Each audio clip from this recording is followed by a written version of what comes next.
Okay, I think we'll have people dropping in a little bit late as usual, but we'll start off as of now. Warm welcome, everybody. A lot of both new and old faces here. Very nice to see you all. This session will be recorded, as you've seen, just so you know. So please behave, all of you. You too, Bruno. So this webinar will focus on our newly established network for sustainability in health and social care. This is Vård och omsorg in Swedish. We will also present the new online platform that we intend to build, World's Greenest Care Home, or Grönre Kulta. So just so you know, back to back with this webinar, we're hosting another event where we present our existing platform, World's Greenest Hospital.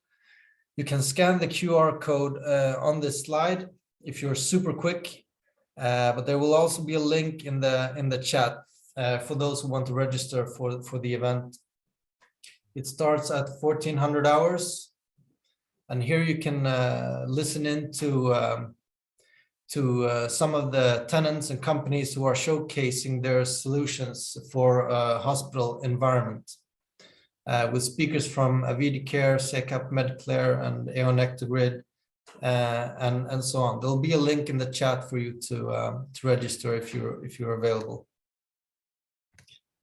First thing first, this is our program for the day. After a brief introduction by me about TEM and Nordic Center, I will try to explain the idea behind the new network and give you a first glimpse of World's Greenest Care Home. After that, I'm super happy to present Christian Horne. He's Group Head of HR and Sustainability at AMBEA and also the CEO of Vardaga, Ulla Tansen. At 1:15, we will welcome Per Olsson, the company and the man behind our digital platform image design from Link Arkitektur. At 1:30, we are welcoming Maria Rosendahl. She's a project manager at the Health and Social Care Administration at Helsingborg municipality. And we will end this webinar with how your organization might fit in to the network and the upsides of showcasing at World's Greenest Care Home.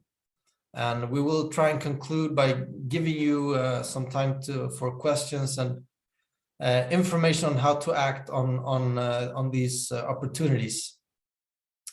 So we have quite a tight program ahead. I will ask you to post your questions in the chat or save them until the end of the webinar, where I hope we will have some time left for a short Q&A. If not, we promise to get back to you on those after the event.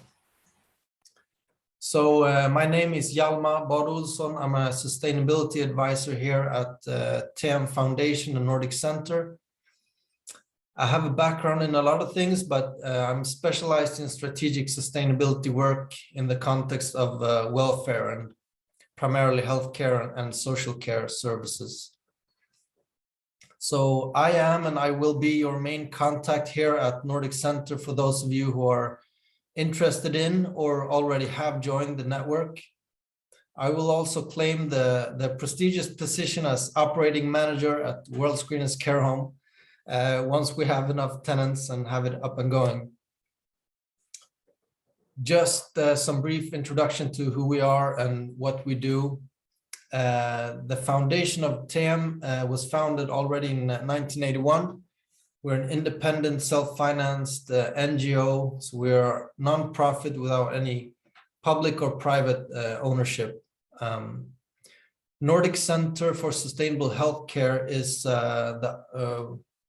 the sort of international operative network that we are running. We have about 130 members from about 18 different countries. And so we have a wide global network. Apart from our members, we have a lot of contacts in the realm of sustainability. We provide a multi-stakeholder platform for building relations, building capacity, development projects, knowledge exchange, and we also work with internationalization of Swedish and Nordic sustainable solutions. Shortly about our purpose here, we basically want to raise awareness of sustainable healthcare and what that is and the opportunities that this involves. We want to try and boost innovation and investment in this field. We, of course, want to bring world-class solutions back to the Nordics, but the utmost sort of focus of what we are doing is we try to deliver Nordic solutions and Nordic knowledge to the rest of the world. So our work here at Nordic Center is based on the insight that solutions for transforming the healthcare system into a more sustainable and environmentally friendly system means we need to involve actors and decision makers across sectors and across silos within industries and within sectors. So this is where all these different stakeholders are that are essential to understand the needs and to provide the solutions for the challenges. So Nordic Center is an arena or a platform where all these different stakeholder groups can meet, share knowledge and inspire.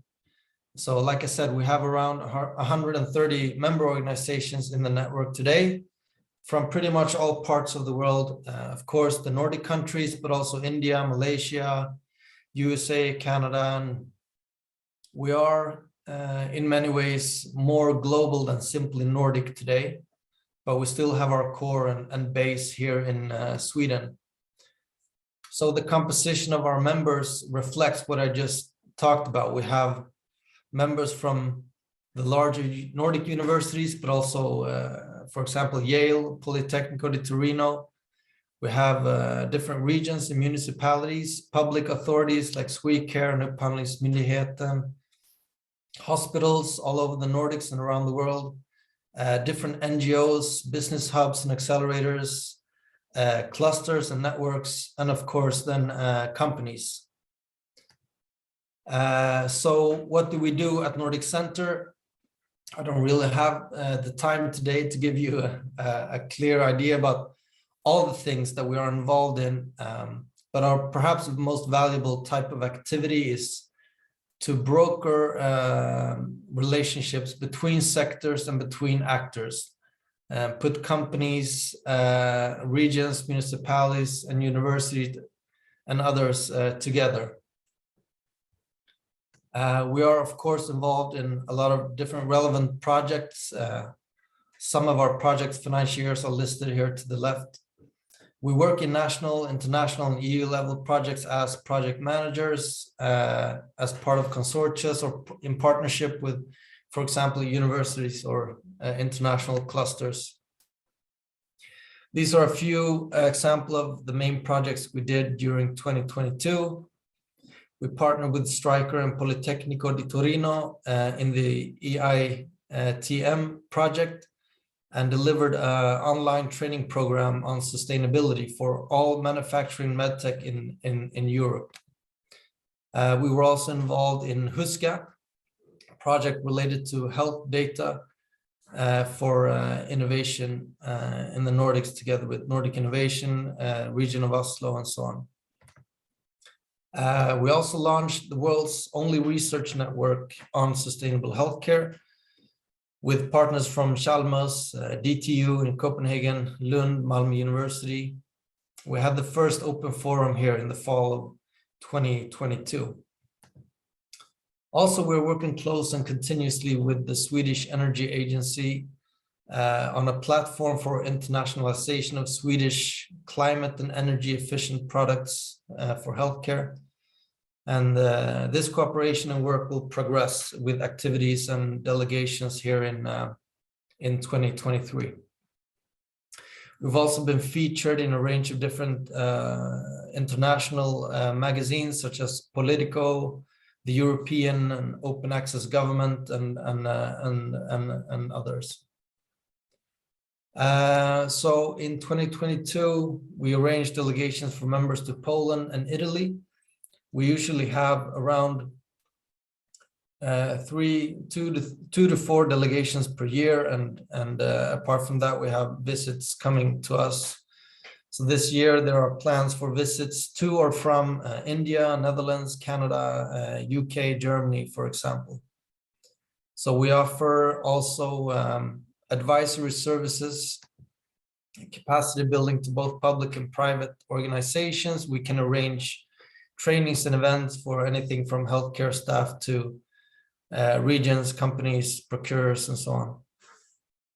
So I just mentioned the Nordic Research Network as an example of how we try to connect the academia with companies and public sector members. Also, we write reports on our own or in cooperation with our members and other stakeholders. There is an abundance of reports and articles on our website.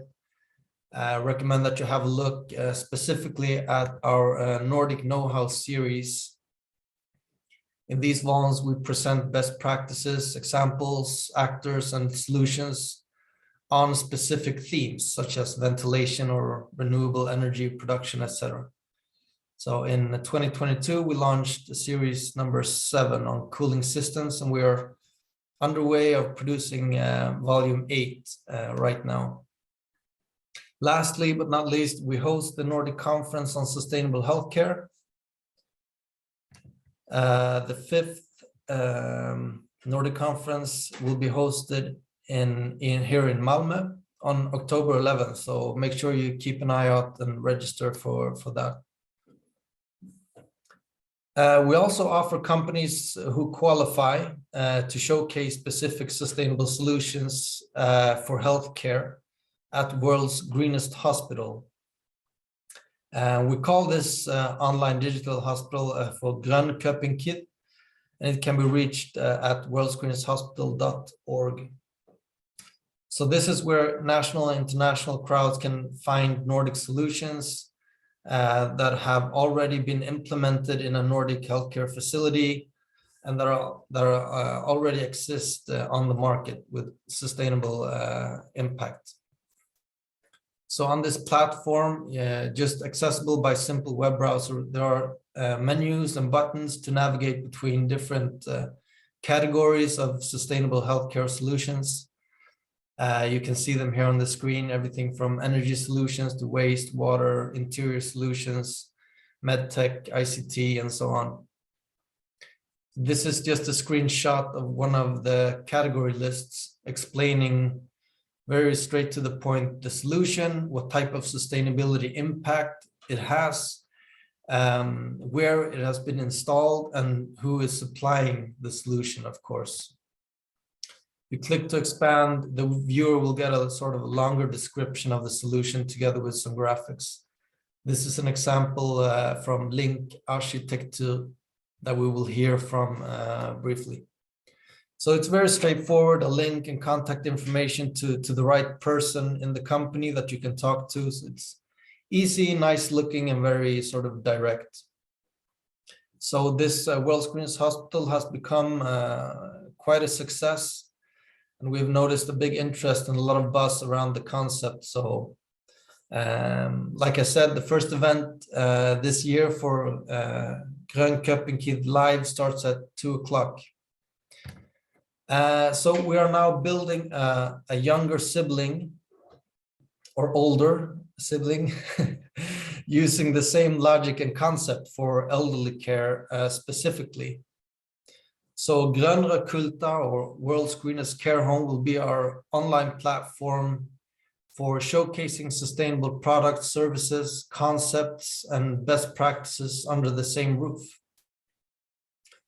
And so as with the solutions for the hospital environments, there are already a vast amount of sustainable solutions out there on the market and in care homes today. Some of those are provided potentially by those of you who are attending here today. So we welcome all of you to apply to become tenants here and showcase your solutions or concepts. I will tell you a bit more about Grönre Kulta and how to claim a space here in the later part of the event. So a bit of background to the topic. As you know, health and social care, or the vård och omsorg på på svenska, like elderly care is part of the greater healthcare system.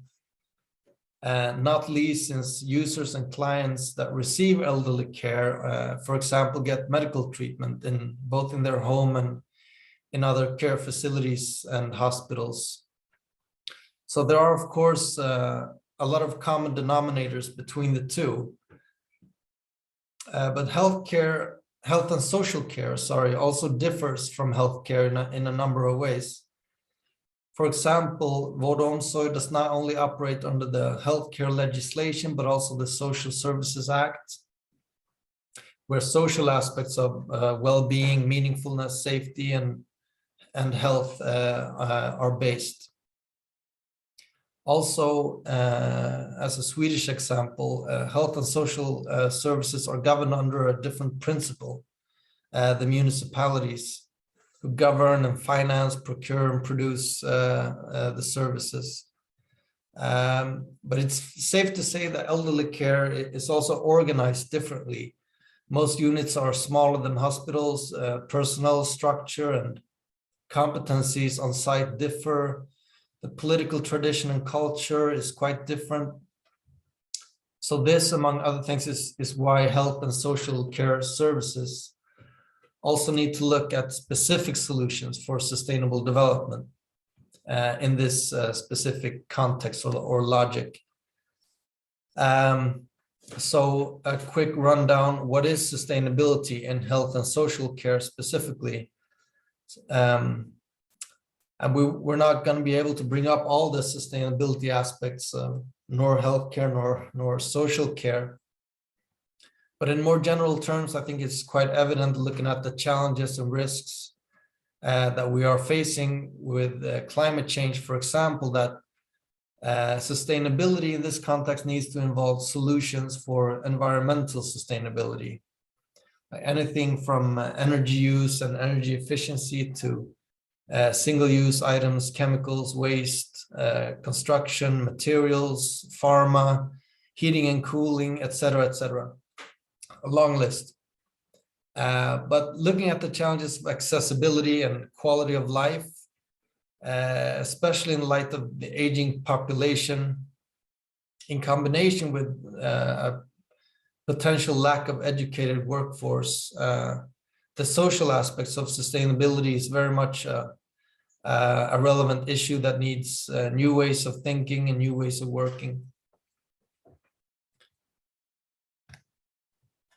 And so in light of the investments or costs related to these challenges and the pressure to do more with less, it would be sort of naive not to also look at the needs and solutions for economic sustainability, sort of how to foster productivity and efficiency. It can be questions like how to streamline the different services in the healthcare chain, integrate distance care solutions, payment models and public procurement, how to work with prevention and health promotion and so on. It's not only like key social aspects, but also economic ones. So these three dimensions will all have a place in the network with tons of themes and topics to target here. These dimensions have also inspired the name of what will be the world's greenest care home, Grønne Kulta, where grøn in Danish or grønn in Norwegian represents the environmental sustainability. Rød, as you know, is Scanian for red, represents the social dimension. And lastly, kulta, which is gold in Finnish to represent our dimension of social economic sustainability. So Grønne Kulta will be our main point of reference for visitors and stakeholders from Sweden, Nordics, and internationally, all of whom have some type of interest in sustainability in this field, and our network, of course. So in the final 15 minutes of this webinar, I will explain the idea and the possibility behind the network and the Grønne Kulta a bit further. So do stay tuned for that. But the image that you see here will be the backdrop or the background image of the digital platform. It's been produced by Link Arkitektur and Skanska. So on top of this image, we will have buttons and menus for different categories of different sustainable solutions. So I thought I'd briefly go through some of the present suggestions of categories based on some of the key sustainability aspects for elderly care. So for example, architecture and construction relates to everything related to the actual building, how it's planned and blueprinted and built with solutions for exterior and infrastructure, different concepts and methods, spaces, facilities, and so on. Energy efficiency and climate solution is an important and a big category here for all the solutions that help lower energy consumption and CO2 emissions directly or indirectly. So in this category is where solutions related to, for example, cooling and heating, ventilation, cleaning, or whatever it may be. So also, as I'm sure you know, the potential in welfare technology is becoming more and more apparent also to public sector principals as solutions to make health and social care both more ecologically, socially, and economically sustainable. So that includes robotics, for example, for logistics, monitoring, individual aid, and safety, for example. Interior solutions can be both furniture made out of environmentally friendly material and services like rental or reuse, repair, different type of examples, but also solutions for working with mobile units, for example, on screens, and how to work with health design and promotion to support health and activity. So we are hoping to add also durable, sustainable models and material for assistive and mobility devices, both for staff and caretakers. And the same thing here, services that work to promote circularity in some way is interesting here. Information and communication technology is another category with a great potential both for efficiency and sustainability at large. And as you might know, new systems and applications will be fundamental in sort of the whole digital transformation of healthcare and health and social care as well. But sustainability is also to secure and develop concepts and methods to deliver well-being, health, and sort of a meaningful day in service operations. For example, how to work with evidence-based methods and concepts, best practice and models for how to work with health, risk prevention, and so on. So we touched briefly upon the need to address the challenge of securing adequate workforce in health and social care to meet the demands of aging population. So how to work strategically with education and training, recruitment, but also organization, governance, and management are all keys to implementation and sustainable healthcare at large. Food and nutrition is also a fundamental aspect of, to begin with, sort of quality of life for caretakers, but it's also an area with big potential impact on the environment and the climate. So this category will present solutions and concepts for meals and nutrition, but also for example, food purchase, transport, and waste, and so on. So we've also considered having a green homes category. This is one where companies, municipalities, property companies, etc., can present other examples. You might say like neighbors to Grönra Kulta. That want to welcome visitors.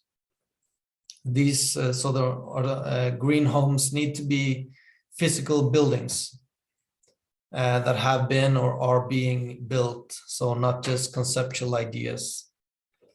I thought I'd round up here for now, but I will continue to explain the idea and the offer behind the network, and I will give you more info on World's Greenest Care Home as well in the last 15 minutes of the event, so please stay tuned for that. In the meantime, we will hear from some of the members in our network. Where's my screen? There it is. And we will start by welcoming Christian Horne.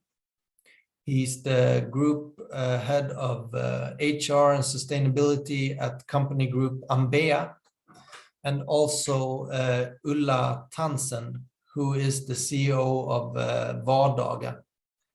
So please, Christian and Ulla, take it away. Excellent. Thanks, Hjalmar.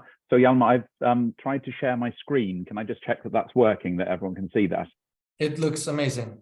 Very good. Thank you. Okay, so let me actually start with the first slide, maybe. That's a good start, isn't it? And thank you so much for the introduction, Hjalmar. You mentioned that I'm joined by my colleague Ulla Tansen, who's Managing Director for Vardaga, and I'll tell you in a moment who they are, if you don't already know. But let me firstly start by saying, Hjalmar, thank you so much for inviting us to participate in this event. You know, what Ulla and I would like to do, our part of this, is really to lift the hood to show what goes on within a care provider, and really demonstrate, as you showed on one of your earlier slides, Hjalmar, that the only way of doing this is by adding sustainable value. So if I tell you something about AMBEA, we are Scandinavia's leading care provider, private care provider. And when I say leading, it's not just boasting. We have the largest market shares in each country within our areas of operation. What I'd like to do is start really then talking to you about what we call our world, because it's obvious that as soon as we start looking at the different parts of our world and how we run a care organization, that sustainability is very much at the center of that. Vision, the sun, top right there, is what we work towards every day, making the world a better place, one person at a time. And we have a very clear strategy in the flag there, but looking at the cloud, top left, we're also really aware of the challenges we faced. You talked about Hjalmar, demographics there, you know, and if we'd look at each of these elements in turn, which I'm afraid we don't have time for here, it's really obvious how sustainability is key to all of these. So if we look at the house then, and based on our core values, and I'll certainly come back to employees, as you mentioned, as one of the areas to look at going forwards, Hjalmar, our mission, as you can see, is to create a safe, secure and sustainable care for everyone. So I would say that sustainability is absolutely very much at the heart of everything that we do. AMBEA in brief, 31,000 employees across the 3 Scandinavian countries, 950 facilities or units, so a lot of different facilities, 12.6 billion in net revenue for 2022, which we've recently released our annual report, or our Q4 earnings, I should say. And the funding for those comes from agreements with 450 municipalities across Scandinavia. So we'll hear in a little while from Helsingborg, which is one of the municipalities with whom we work. But maybe for us, the most important statistic here is that we provide care to something over 16,500 people who are in need of care. We do it slightly differently across the 3 countries. We're definitely largest in Sweden, with Vardaga, that Ulla represents, which is elderly care. Nutida is social care, and the real breadth of different types of care that we provide there, which are very many. Clara is staffing solutions, both to us internally, but also externally to branch colleagues, competitors, if you like, but certainly providing services across the industry. In Denmark, we have Altiden, which provides elderly and social care services, and then in Norway, Stendi, which operates in social care. You know, you mentioned, Hjalmar, the political differences. Elderly care provision in Norway is not open at all in the same way to the private sector. Okay, so that is who AMBEA is and what we do. In terms of creating value, if I start at the top and in the center, and it's interesting, as you, Hjalmar, were talking about the different, I think you call them buttons that we'll press when we, you know, in time we see the website for World's Greenest Care Home. You know, so many of these areas are very, very relevant to us.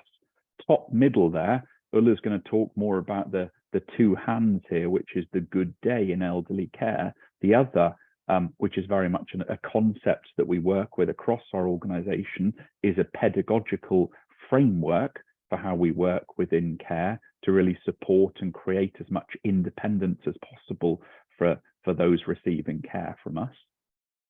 If we go round, then you can see capabilities, incredibly important to us. You talked about staffing, providing learning and development opportunities, Hjalmar.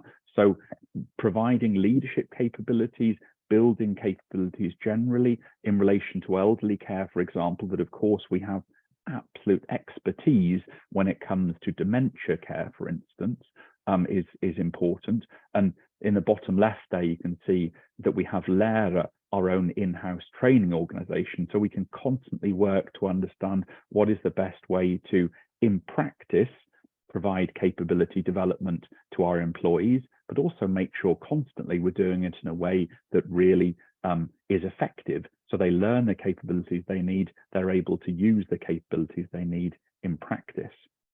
So the three Scandinavian flags at the bottom of the screen there. So again, when you were talking about legislation earlier on, Hjalmar, you talked about the differences between the countries, and that's definitely the case for us. You know, you can have a person with exactly the same diagnosis or care needs in one country of Scandinavia, but that can be dealt with in quite a different way. So what we're able to do is we're able to develop best practice over country borders and then share it as well across the three countries. So that's very, very beneficial to us. Going round the screen, Qualimax there is our QMS system. Quality management for us is absolutely fundamental, and working in a highly structured way with quality, as is the case, of course, across all elements of the healthcare and social care sectors. And then top left, investing in sustainable growth. We need to continue to invest, and we need to make sure that's sustainable, and very much, which I'll come on to, in partnership with others. Looking at ESG, if we think about that, sort of being up close and personal, if you like, with sustainability, I've talked about sustainability being very much at the heart of what we do, that really it's our DNA. And if we think about making the world a better place one person at a time, I mean, that is fully aligned with the third of the United Nations Global Development Goals, good health and well-being. And we look to do that in an objective way. So it's not just us saying we have high quality, but that it's measured as objectively as possible. And here some measurements that I just included from the latest survey from Sweden's National Board of Health and Welfare, showing the quality of the care that we provide. Bottom left on the slide there, it's so important. You know, our employees are often dealing with very challenging situations. That we strive to create the best possible workplace for them is very important. Here, recognition from Universum, our ranking is one of the top 50 employees in Sweden and highest in the care sector. We have to walk the talk there. Likewise, we have to walk the talk on diversity. If we're going to contribute employment opportunities to society, we need to do it to all members of society, which our employees definitely represent, because we're providing care to all elements of society. So diversity, inclusion is very, very important to us. And then thinking about the environment, I talked about us being market leader. That, of course, means an incredible responsibility on us. We take that very seriously. We have highly ambitious goals on carbon emissions, both for direct and indirect emissions. The vast majority of our units are not owned by AMBEA. That's not our business model. So for us to collaborate as closely as possible with our facility providers, with the 950 facilities, is key for us. And that's why collaborations with different facility providers, but also such as this collaboration with Hjalmar and the Nordic Centre for Sustainable Health Care, is the only way we can really move forward. We're definitely stronger together in this space, and we need to be to develop solutions together and share those so we can all build upon those. So that was something about AMBEA generally and how we see sustainability and how it's so key to us, and not least the collaboration. Ulla, maybe I can hand over to you to tell us more about Vardaga and give insight into elderly care and how we do that in our facilities in Sweden. Thank you, Christian. I will do that. Yes, very nice to be here and both talk and listen to others. Vardaga is the care of the elderly part of the AMBEA family that Christian just told us about. And we are a market leader. We're the biggest provider, think of care of the elderly in Sweden, with 4,600 care receivers, and we run about 105 nursing homes across the country. We have built around 20 nursing homes in the last 5 years. So we would, of course, like to think of ourselves as some kind of experts in the field. This is the only thing we do. We provide care for the elderly, and we build new homes. And of course, building homes and running nursing homes affect environment as far as the houses, transportation, clothes, food, and so on. But probably the most important factor for us in the sustainability work is the people that we work with, the people that we take care of, and the people that work for us. And I think everybody knows that we have a big demographic challenge in Sweden, where we have a big growing population of older people, and in the next 7 years we need to build 400 new nursing homes in just in Sweden. So of course the sustainability in how we build those and that we build them efficient and environmentally friendly and all those is vital to and we would like to contribute there. But yeah, people is probably the most important thing, and also to use to have a better quality of life. That's what we like to do, and that's also a very important factor in that people stay healthy. They need less care interventions, they need less medical treatment, and so on. So that's our goal, to give a good quality of life. We can change to the next picture, please.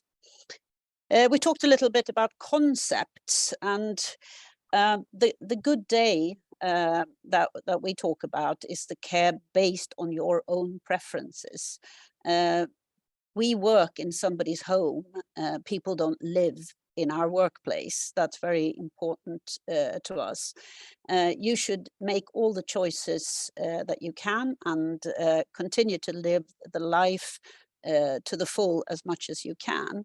And the concepts are something to keep that a bit in order, what we can provide and what people that we look after can expect, and also what our staff, so that everybody knows what to do when they come to work every day. You can work with concepts, and of course in the concepts are then routines, guidelines, policies, and so on.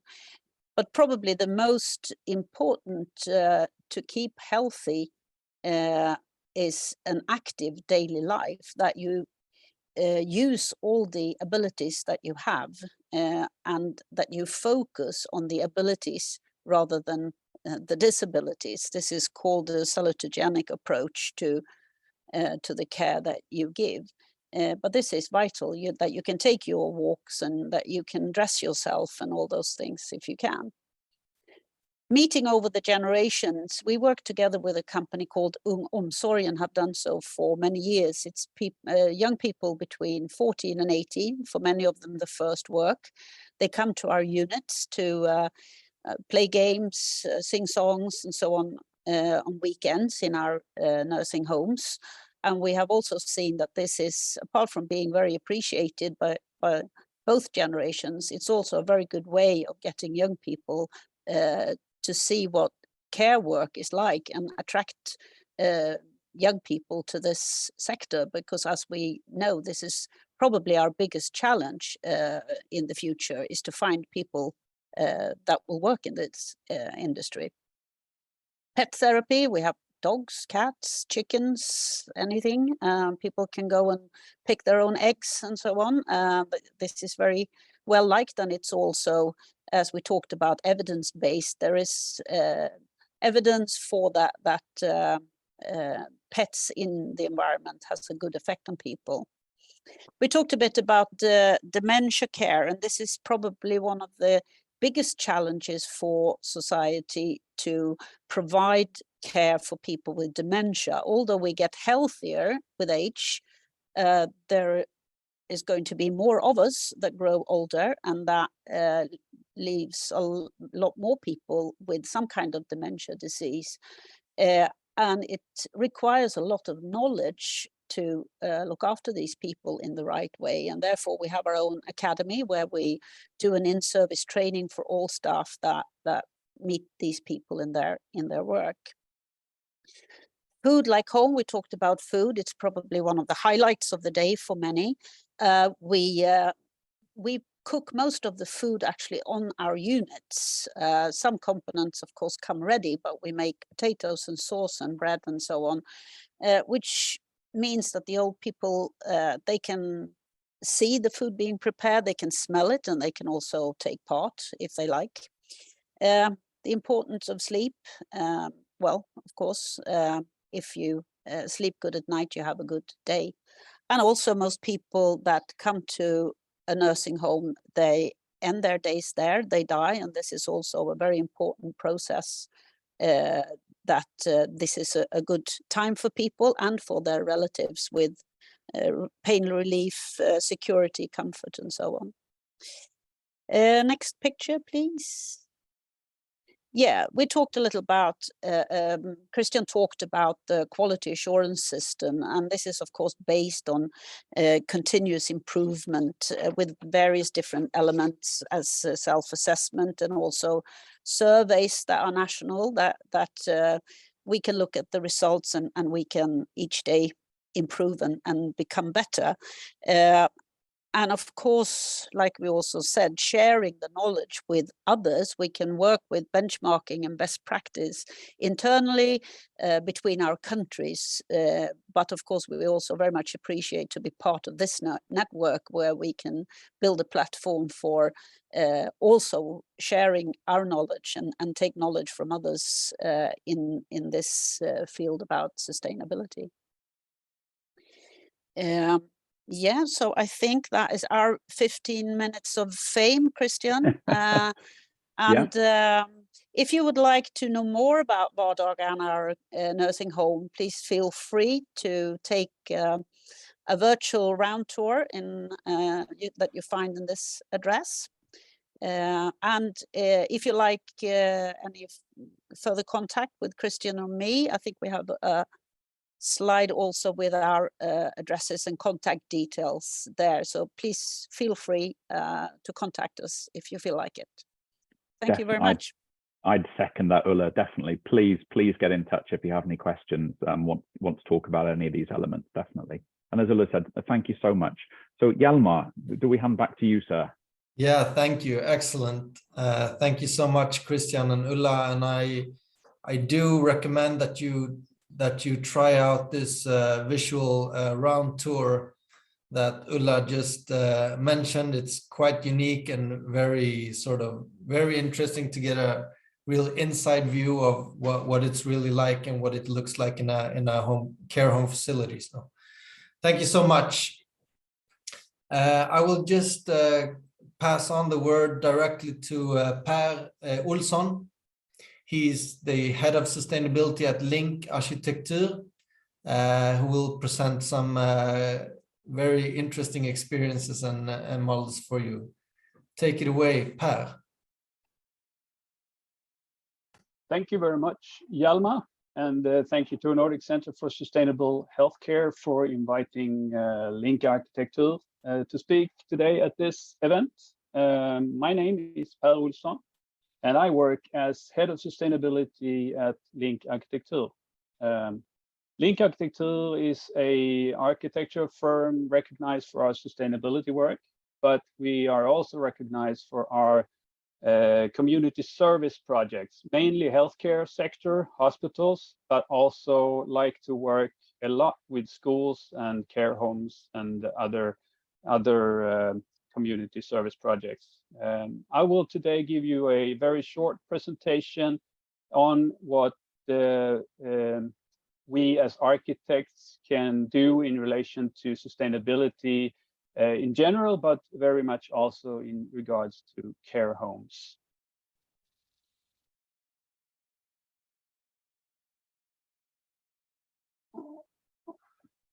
As we all know, sustainability is a very broad and holistic area.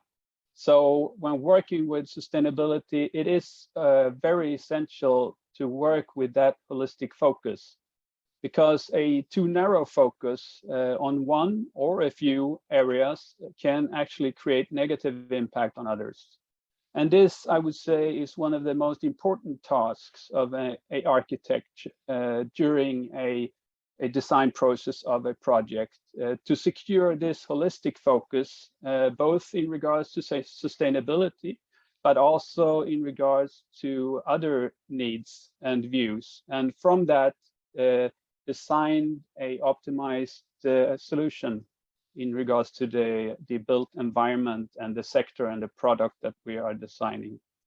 And the architects have this within their mindset and are also very well trained in regards to holistic focus. So that is, we are pretty prepared to this challenge. And with a too narrow focus on sustainability aspect, we actually risk to end up like this. We see this way too often at the moment in the Scandinavian countries, buildings being built just 30, 40 years ago, and they are being demolished.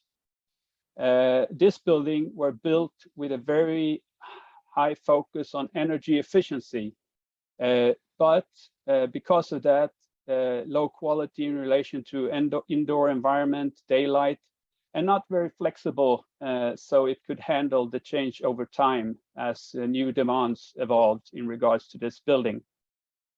And this is a very important aspect when it comes to creating or building and designing sustainable. So by using ecological sustainability, social sustainability, and also a focus on creating space with good function and adaptation, that is an important part of our work as architects. We all know there are some major challenges where the built environment is responsible for a huge negative impact. We have the climate change issue, where built environment stands for some 40% of the world's carbon emissions. The building and construction industry uses the most virgin resources. It's some 35% of all virgin resources goes into building houses and infrastructure. And second to the mining industry, the construction industry is the industry that generates the most waste. So we have some huge areas to take care of, but also a huge potential to do good impact in regards to these challenges. And as we know, it is an urgency. We have to hurry up. This is the graph that shows what's left of the carbon emission if we want to stick to the 1.5-degree target. So the pink area is the budget we have left. And at the moment, we're on the business as usual trajectory, and that we cannot continue. We have to stop the increase on carbon emissions by 2025. And by 2030, emissions have to be halved.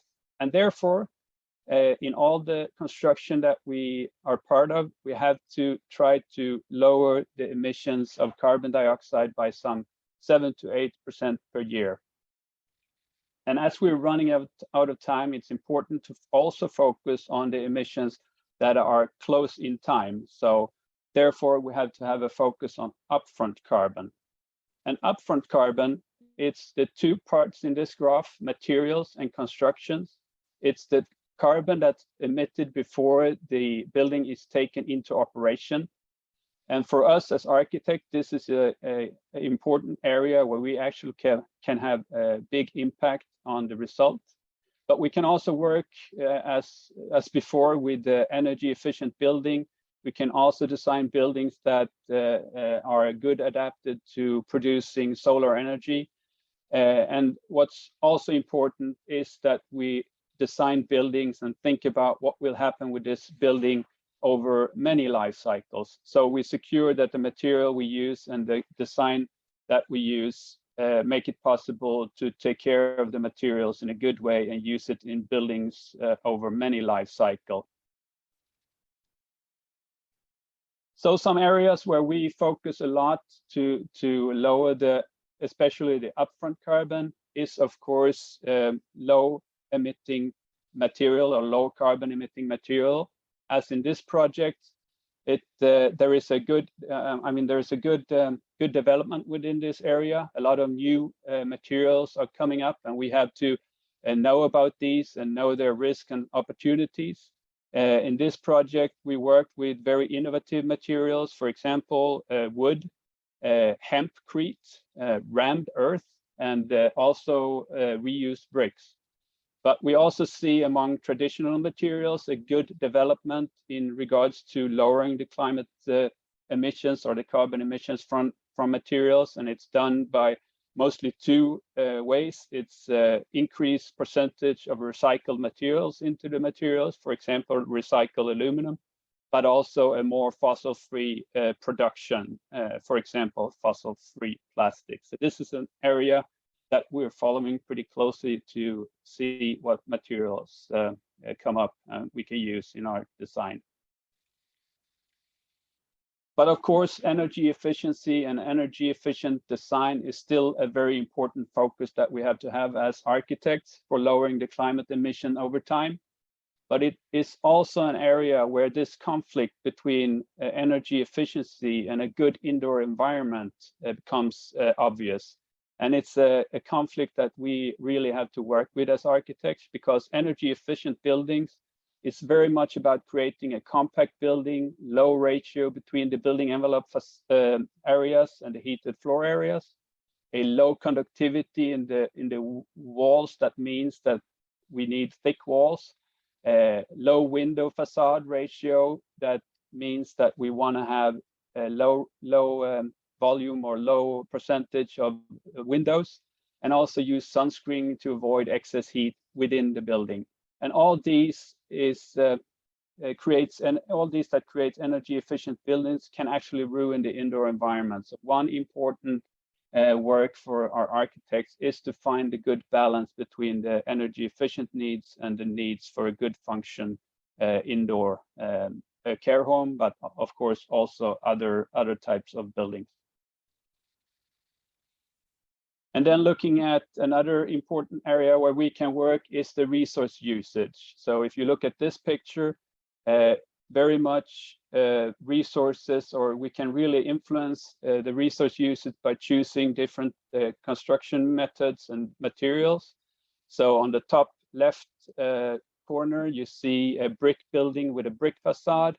In the mid, you see a building, still brick, but it's a brick tile. So we use much less materials in the facade. And of course, the best is if we can find a reused material and thereby use very little virgin resources to construct our building. And this is, of course, good both from a carbon perspective, but also from a resource perspective. Another area when we talk about resource usage that is important for the architect to work with is the to secure a efficient resource usage over time. And an important aspect in regards to this is design for flexibility and long lifetime. And on this picture, you see an example from a ward department of a hospital project where the construction with its depth, columns and beams creates a flexible floor area that can easily be rebuilt and changed over time if demand changes.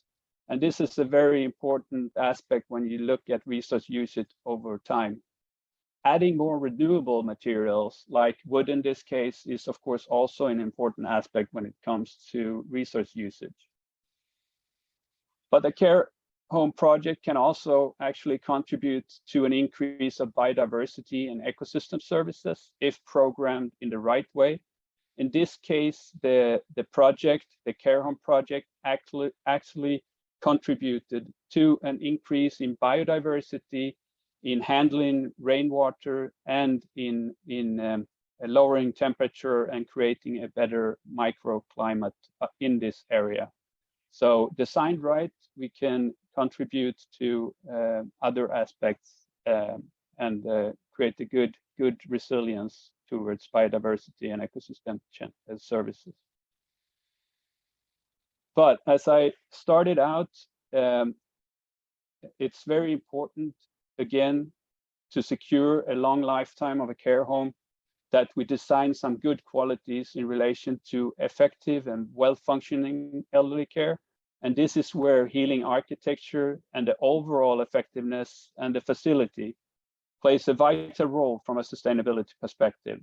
Because if the building do not deliver on well-functioning care home over time, it will sooner or later be in a need of a large renovation or transformation, or in the worst case, demolished and made room for a new building. To reach this, I would say there are three important parts to focus on.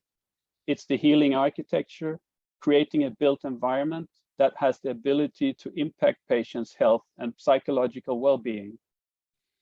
It's the working environment of the people working at the care home, securing a working environment that really supports their work well, but also make the staff productive and engaged. And lastly, through the built environment and its impact in regards to logistics and cost-effective and optimized operations, so that the residents can be handled in a resource-efficient way. And I just quickly give you some example of how that can look in a care home. Firstly, it's important to create a care home that is as much like home as possible. So making room for private furnitures and perhaps also some plants in the windows, together with a good view from the bed, is important. Also, the hallways has to have good quality, good daylight, good home-like furniture, and some good views and views over the outside areas. Some good outside areas with good microclimate for different weather, different needs and time of the day. And of course, some good areas to move around and experience different things in the area around the building. When we talk about effective handling of the daycare, effective staffing is important both day and night, and they're creating good effective departments with some good administration parts, where, for example, easy access to staff area, short distances, and some good overview is very important. So with focus on ecological, social sustainability, and how to create a well-functioning care home, we can help you future-proof your care home, both from a sustainable and a financial perspective. Thank you. Excellent.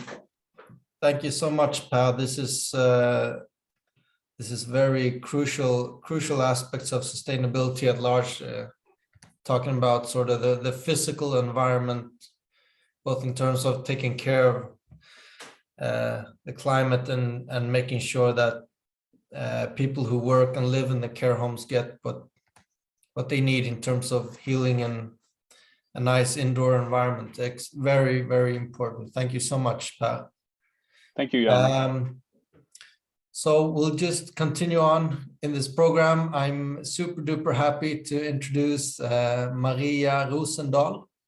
I'm sure you'll present yourself, Maria, but you're project manager at the Health and Social Care Administration of Helsingborg municipality. Yes, thank you very much, Hjalmar. Can you hear me? Yes. Great, and you see my slides as well, I guess. I think you would have said so. Yeah, it looks nice. Super, thank you. So as Hjalmar said, my name is Maria, and since quite recently, I'm the head of the Development and Innovation Unit at the Health and Social Care Department here in Helsingborg. So for those of you who aren't familiar with Helsingborg, this is us in numbers. So we're about 150,000 people live here in Helsingborg. We're a municipality that offers both the city life and the countryside in the southern parts of Sweden. The City of Helsingborg's Health and Social Care Department have about 3,500 employees, and we take care of about 830 people in our care homes. And then we also have about 2,500 of our citizens receive care at home from our services today. And then we also provide services within the Act concerning support and service for persons with certain functional impairments, LSS in Swedish. And then we also have Vardaga. You guys spoke earlier here today. They run 3 of our care homes, and we also have Attendo that provide care at home for a number of our citizens as well.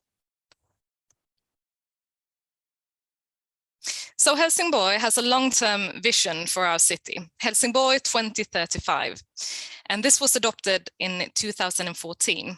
The vision consists of 5 areas that together will point out the city in the direction of a creative, vibrant, united, global, and balanced city. So sustainable development means meeting the needs of today without jeopardizing the future generations' opportunities to meet theirs. And Helsingborg's vision is our focus and our common goal for everything that we do. So our work and several of our citywide governing documents all relate to this vision and creates a roadmap for how to get there. And the Quality of Life program is our local program for Agenda 2030. And this program is valid from 1st of January 2016 and all the way till 31st of December in 2024. So the City of Helsingborg has the overall responsibility for realizing and implementing the Quality of Life program, but it's really aimed at everyone who works and lives in the municipality. We want the Quality of Life program to inspire all of Helsingborg, including businesses, associations, and residents to participate in the work, because quality of life is something that we create together. And together, we're all co-creators of and responsible for making our common future sustainable. And therefore, the City of Helsingborg must set the framework and create the conditions for a good environment and public health that increases the quality of life for the people in Helsingborg. So Helsingborg has a long experience of working with environmental sustainability, even though it's not my main area. I will tell you a wee bit about it. The backbone of Helsingborg's environmental work is our climate and energy plan. And this is citywide. And this means that all the departments are responsible for implementing the climate and energy measures they deem appropriate for their specific work in order to fulfill the purpose of the plan. So this plan states that net zero emissions of greenhouse gases should occur by 2035. But due to Helsingborg's quite recent entrance into Viable Cities, Climate Neutral Cities 2030 and EU Mission Cities, we are instead investing in becoming climate neutral by 2030. And in addition to the goals listed here on this slide, we also have goals that focus on transport and mobility, energy, financial management, and biochar. So these are some of our accomplishments over the years. Most of our cars are fossil-free. We almost always travel by train. And we managed to reduce the food waste in our city schools and preschools quite dramatically. So I can't really do a presentation about sustainability and the city of Helsingborg without mentioning H22. So for 3 years now, we worked with H22, a long-term investment in welfare, in urban development and innovation. Every part of the city's administrations got funds that were earmarked for innovation. In order to meet the challenges of today and tomorrow, we need to speed up our capacity to innovate, to dare and test and bring new solutions into life. Our work with innovation was shown during 35 days of H22 City Expo in the spring and pre-summer of last year, and maybe a few of you guys here attended. And we've learned heaps from working with H22, and now our journey continues. And I will tell you about 2 examples of what we've been working on during and after H22 that relates specifically to the Health and Social Care Department.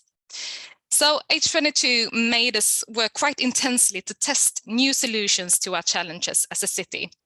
And both Christian and Ulla mentioned dementia earlier, and we all need to work for a more dementia-friendly society. The numbers are clear. We're getting older, and the risk of facing dementia is dramatically higher after 80 years of age. We know that in 2050, we will have the double amount of people living with dementia compared to today. And today in Helsingborg, about 2,300 people live with the diagnosis. Most of them still live at home and not in a care home. So early on in this work, we decided to work together, different departments of the administration and together with Lund University. So landscape architects worked with dementia nurses, innovation leaders and project managers and researchers. And we had a look at the World Health Organization's map of age-friendly environments. We agreed on starting out with dementia-friendly outdoor environments, as well as spreading knowledge about dementia. We all know the benefits of outdoor activities, and we need to make them accessible for all of our citizens, and particularly this group. So we had a clear aim to focus on quality of life for the target group. We realized that even though we had experts on dementia with us in the project, we need to firsthand understand the needs of people living with dementia in the public outdoor environment. So we tried out a lot of different methods and strategies involving people with dementia and their close ones, gaining new knowledge about their needs and creating new elements in the outdoor environment. So the spring of last year, Minnenas and Kunskapens trädgård in English, the Gardens of Memories and Knowledge and the Konststråk, the Walk of Art, was opened with a ceremony attended by Her Majesty the Queen Silvia of Sweden here in the picture. And the dementia-friendly environments are very appreciated and well attended by our citizens. And we have a space as well in these areas where visitors can learn more about dementia, as well as the environments and how they've been created. And you can even take a digital tour guide with the static pictures, no videos, fortunately, but you're there live. So you can listen and take a walk in the park and learn more about why it looks like it does. And you can also learn more about dementia and where to seek more advice if you're interested and need to learn more about dementia. So one of the many things that we learned from working this way was the importance and value of having access to a restroom when visiting an outdoor environment. So we decided to go forward with an application to Vinnova, the Swedish innovation agency. We've been granted funds to explore how we can create a dementia-friendly public restroom. And this is a work that you're more than welcome to follow. Just let me know and I will send you an invite to one of our open learning forums where we discuss questions relating to dementia-friendly environments. And I hope to come back here as well to tell you more about it. So I now only have 3 minutes left, Hjalmar, and I will hurry up. So I think that most of us are familiar with the challenge that our staff closest to our customers know about the needs of the customers and the itches in the way that we work, and how we need to change the way we work to create more value. But the staff closest to our customers don't always have the time, the space, the resources to elaborate ideas and new ways of working. So we decided during H22 to try out a new concept where 4 health and social care innovators were recruited and spent their time over 6 months between working in a care home, in a home care or LSS, and the other time considering solutions, discussing with colleagues, designing new solutions, trying out. A few months into this work, the pandemic hit and the experience for our staff and our innovators changed quite dramatically. But just shortly, the results of these embedded innovators was a huge learning for us. We've gained a lot of insights on how we work and how we can test new solutions to challenges in the everyday work.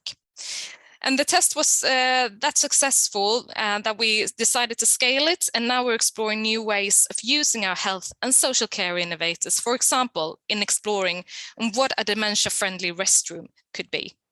And also we've had, I have colleagues working at a care home today who's had part of their time funded through our innovation fund in order to get the time to take in a substitute that can work at the care home while they explore their ideas and can work with that, with support from us in the innovation team, of course.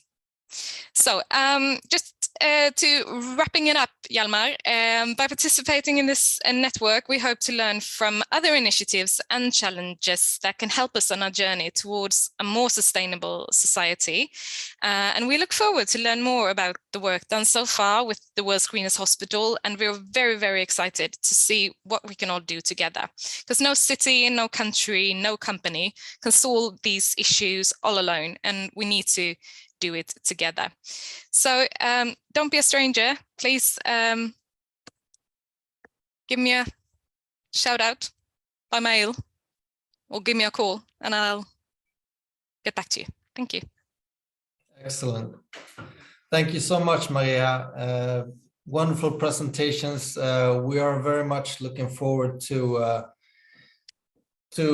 continue to work with you and Helsingborg City on your sustainability agenda.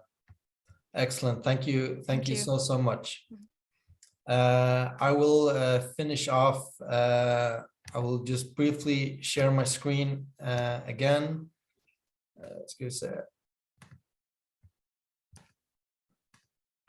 So thank you also to Christian and Ulla, and to you, Per, from Link. It's so nice to have you in the network. So these are 3 excellent examples of sustainable development in health and social care sector today. And there are, of course, countless other examples and actors, solutions, perspectives, amongst those of you attending and others as well. So we at Nordic Center, we welcome you all to consider joining AMBEA, Vardaga, Helsingborg, and Link, to join our network. So doing that means becoming a member organization with Nordic Center. The activity in this network will be based on what's possible and what's requested. But the main goal, I think, overarching, is to share and gain insights and knowledge within the network, and with time also with stakeholders outside of the network. So it's a way to build relations and foster understanding across sectors and silos and so on within the Nordics. So through Nordic Center, we'll be able to plan and facilitate trainings and events, reports, articles together, potentially arrange study visits and welcome delegations if requested, and much more. It's really up to us. For those interested in showcasing specific solutions and for potential customers, we'll rent a space at World's Greenest Care Home. So for companies, this can be a specific product or service. For municipalities or property companies, it can be examples of ongoing projects or examples of other green care homes. So Grönrökulta is as of yet a prototype until we have enough tenants or exhibitioners to launch the platform online.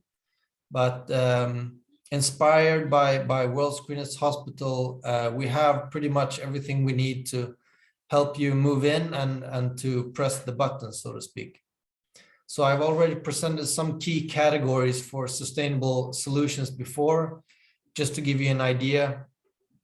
These are plotted here on this background, but may look a little bit different once we go live.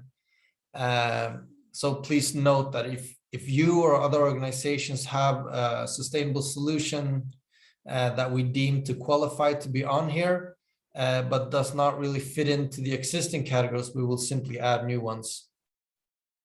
So we are developing our platforms and we are learning as we go here at Nordic Center. Right now, our IT supplier is making some additions and changes to the existing platform, World's Greenest Hospital, to make it easier for us to monitor and evaluate traffic on the site. And the same will go, of course, for World's Greenest Care Home.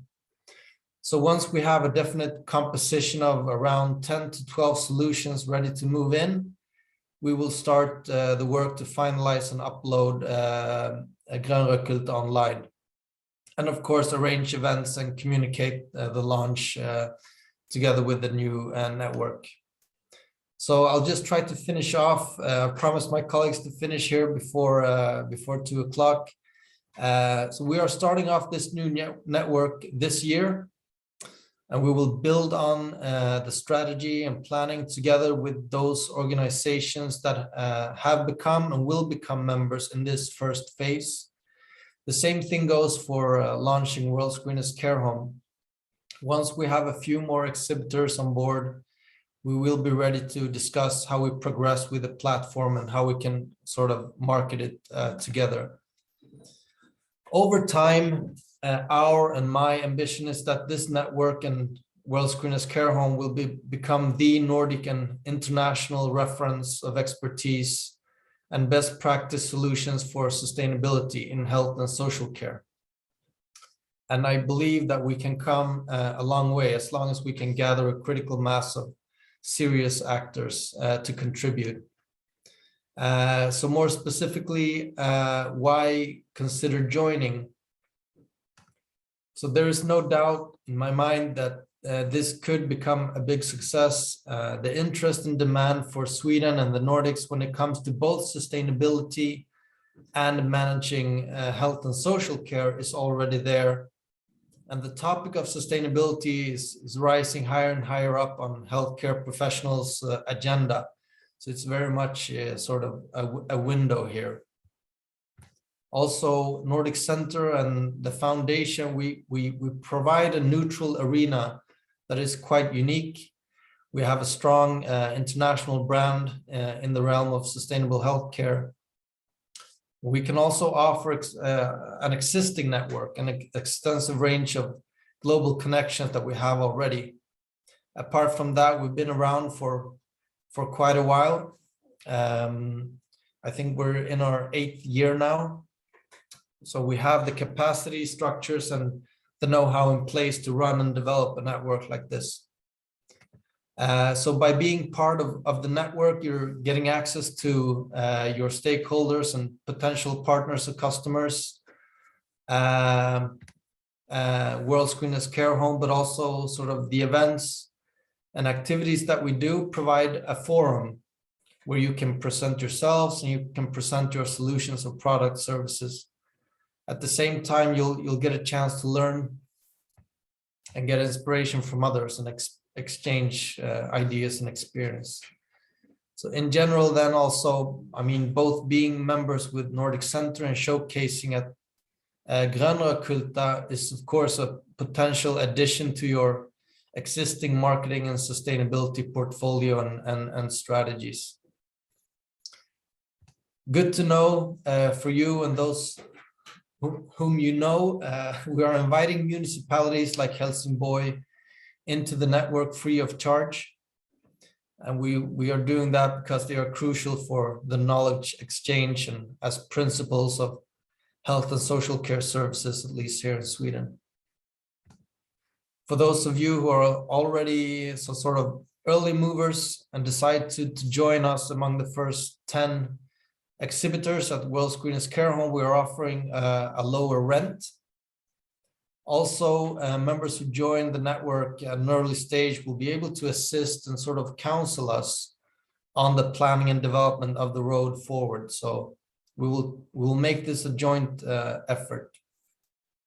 With that, I thought I'd just thank you all for attending today. If there are any questions or reflections here and now, feel free to raise your hand. I think we have about 3 minutes to go, so feel free to dig in. If not, it's easy to get in touch with me. This is my email, and be sure that you first and foremost join the network. But there are also ways to follow us through our newsletters and on LinkedIn. We have a calendar on our website that you could keep an eye out for. In a few minutes, we are starting Grönköping Live. We'll start here at 1400 hours. And on the 11th of October, we are hosting the 5th Nordic Conference on Sustainable Healthcare held here in Malmö. So make sure that you become a member before then, and block all your calendars. See if we have a question in the chat.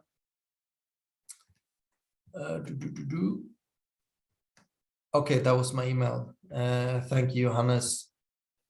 So if nothing else, thank you so much again, Christian Horne, Ulla Tansen, Per Olsson, and Maria Rosendahl for presenting today. And thank you so much to the rest of you for attending. I hope to hear from all of you, and have a nice day. Take care.